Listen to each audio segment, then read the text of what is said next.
আমাৰ অসমত আপোনালোকে জানে যে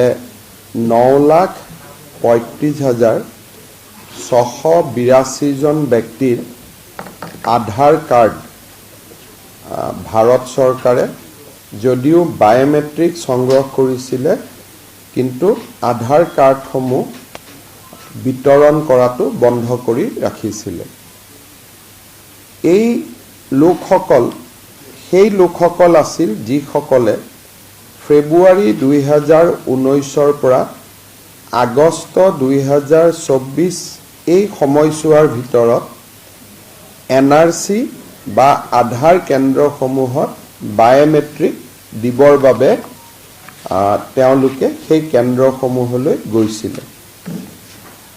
যোৱা কিছুদিন ধৰি এই লোকসকলে 9,38,865 গৰাকী যি লোক আছে তেওঁলোকে বিভিন্ন সময়ত অসম চৰকাৰৰ ওচৰত অভিযোগ কৰি আহিছিলে যে আধাৰ কাৰ্ড বন্ধ হৈ থকাৰ বাবে তেওঁলোকে স্কলাৰশ্বিপ, ৰেচন কাৰ্ড, বিভিন্ন ধৰণৰ চৰকাৰী সুবিধাৰ পৰা বঞ্চিত হৈ আহিছে। আৰু এই ব্যক্তিসকলৰ ভিতৰত বহুবিলাক এনেকুৱা ব্যক্তি আছে যিবিলাক ব্যক্তিৰ এনআৰচিৰ লগত কোনো সম্বন্ধ নাছিলে, তেওঁলোকে মাত্ৰ সেই সময়ছোৱাত আধাৰ কাৰ্ডৰ বাবে বায়োমেট্ৰিক দিবৰ বাবে গৈছিলে। অৰ্থাৎ এই আধাৰ কাৰ্ড আৰু এনআৰচিৰ কোনো প্ৰত্যক্ষ সম্পৰ্ক নাছিলে। সম্পৰ্ক ইমানেই আছিলে যে সেই 4 মাহৰ সময়ছোৱাৰ ভিতৰত তেওঁলোকে বায়োমেট্ৰিক দিবৰ বাবে এনআৰচি বা আধাৰ সেৱা কেন্দ্ৰসমূহলৈ গৈছিলে আৰু তেতিয়া এনআৰচি আৰু আধাৰ সেৱা কেন্দ্ৰ একেটাই আছিলে, দুটা পৃথক পৃথক নাছিলে। এই বিষয়টোৰ ওপৰত অধ্যয়ন কৰিবলৈ আমি এখন কেবিনেট সাব কমিটি গঠন কৰিছিলোঁ। কেবিনেট সাব কমিটিখনে অসমৰ প্ৰায়বোৰ সদৌ অসম ছাত্ৰ সন্থাকে ধৰি সংগঠনসমূহৰ লগত আলাপ আলোচনা কৰিছিলে আৰু তেখেতসকলেও এটা ঐক্যমতত উপস্থিত হৈছিলে যে এনআৰচি আৰু আধাৰ কাৰ্ডৰ কোনো প্ৰত্যক্ষ সম্বন্ধ নাই আৰু সেইকাৰণে আধাৰ কাৰ্ডসমূহ যদি ভাৰত চৰকাৰে বিতৰণ কৰে তেতিয়াহ'লে কাৰো আপত্তি নাথাকিব। এই বিষয়টো আমি কেবিনেটলৈকে লৈ গৈছিলোঁ। কেবিনেট সাব কমিটিটোৰ যিটো ফাইণ্ডিংছ আছিলে তাক তেখেতসকলে কেবিনেটেও সমৰ্থন কৰিছিলে আৰু ভাৰত চৰকাৰৰ লগত এই বিষয়ে আমি যোৱা 2 বছৰ ধৰি যোগাযোগ কৰি আছিলোঁ যে আধাৰ কাৰ্ডখিনি খুলি দিব লাগে। মানুহৰ ৰেচন কাৰ্ডৰ পৰা স্কলাৰশ্বিপ বিভিন্ন ক্ষেত্ৰত অসুবিধা হৈছে। যোৱা 29/7/2024 তাৰিখে আমি ভাৰত চৰকাৰে আমাক অনুৰোধ কৰে যে অসম চৰকাৰে এটা আনুষ্ঠানিকভাৱে ভাৰত চৰকাৰক গোটেই বিষয়টো জনাব লাগে। আমি ভাৰত চৰকাৰক 19/7/2024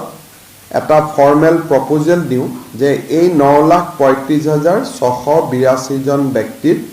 আধাৰ কাৰ্ডসমূহ মুকলি কৰি দিব লাগে।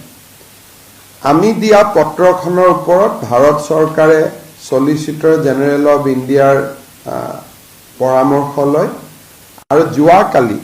27/8/2024 তাৰিখে ভাৰত চৰকাৰে UDI যি আমাৰ আধাৰ কাৰ্ডৰ যিটো অথৰিটি, ইউনিক আইডেণ্টিটি যিটো অথৰিটি আছে, তেওঁলোকক নিৰ্দেশ দিছে যে অসমৰ বন্ধ হৈ থকা আধাৰ কাৰ্ডসমূহ মুকলি কৰি দিব লাগে আৰু যাৰ আধাৰ কাৰ্ডৰ যোন যোগ্য ব্যক্তি যাৰ পৰা আমি বায়োমেট্ৰিক সেই সময়ত লৈছিলোঁ, এই 9,35,682 গৰাকী ব্যক্তিক আধাৰ কাৰ্ডসমূহ উভতাই দিব লাগে আৰু তেওঁলোকক